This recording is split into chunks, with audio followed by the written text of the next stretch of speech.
Well, the protests today weren't allowed to go ahead, and police were nonetheless extremely ready. There are thousands of police all over the city attempting to shut down any protest and to stop protesters encircling LegCo, the Legislative Council, which is Hong Kong's parliament, as this was being debated. They fired pepper bullets, and at least 180 arrests have been made. This was really the police out in force ahead of this national anthem bill being debated. Now, this bill isn't the big law that's got everyone really riled up. This law would outlaw insulting the Chinese national anthem. There's another law which has got people even more worked up in Hong Kong, the national security legislation, which was announced here in Beijing last week. And this is a pretty sweeping national security law which would ban all sorts of things: secession, subversion, foreign interference, terrorism, and any act that might endanger national security. Now, here on the Chinese mainland, those same sort of national security laws exist, and they're routinely used to silence critics of the Chinese Communist Party. And the fear for Hong Kongers is that the same will happen in Hong Kong, which has a different system. Now, yesterday, Carrie,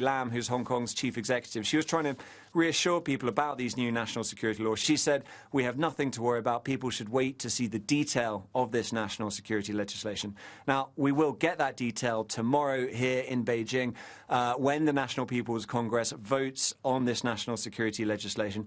Given how the Chinese system works, I can confidently predict that is going to pass. And then the next question would become when and how this is implemented in Hong Kong. I think what we saw today, both in terms of the police being ready, protesters wanting to take to the streets, we are at the start of another long summer of protest in Hong Kong.